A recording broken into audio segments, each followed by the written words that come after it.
I remember after Kwesi left the scenes and they were entering into an election, I made a statement then. It's the same statement I made when I took over Kotoko that was so controversial that I believed that in the case of Kotoko that the board members, Otumfuo Pokuwari had dissolved the board, but I was suggesting that there was a need for some board direction, but every board member should contribute a certain amount to be on the board.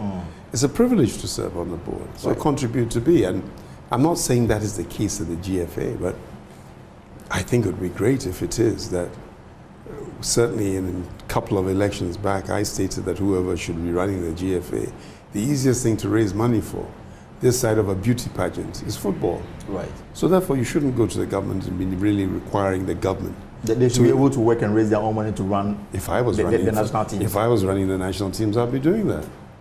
Because you are the chief. Even in rugby, at my recent AGM, when somebody got up and he says, I'm President Mensah, and I said, no, don't call me the president. I don't encourage it. I'm the chief marketing officer for Rugby Africa. We've got to look at our finances. We've got to look at our structure. You've got to look at your governance. You've got to really look and say where at the end of the day, because for the entire continent of Africa, I receive a budget of $2.2 odd million. For the entire continent? The entire continent. $2 million? Just over. That isn't much. I know, and that's to run about 8 competitions, airline tickets, everything else that is totally included in that package. Staff, administrative costs, all within that budget. So you start thinking, there is no fat, there is no big man activity, there is no whatever. I should have been on a plane this morning at 4 a.m. for Morocco.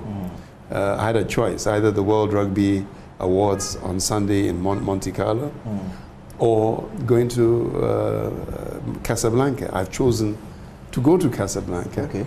My ticket is an economy ticket. I'm paying from my pocket to upgrade the ticket. The way in which it is that we run our affairs, understanding the position of the stakeholders, understanding what it is we're trying to do. So we try now, in my tenure, to see how we can have this marriage with more governments, as we've had with His Excellency, our President, and Uganda as well. They came to the table. The minister in Morocco has come to the table, where I'm trying to say, pick up hosting costs for us. Pick up these costs, pick up that cost. Because the significance for your country, by us staging events there of this level, if we can bring the top teams in for the competitions, is a big deal.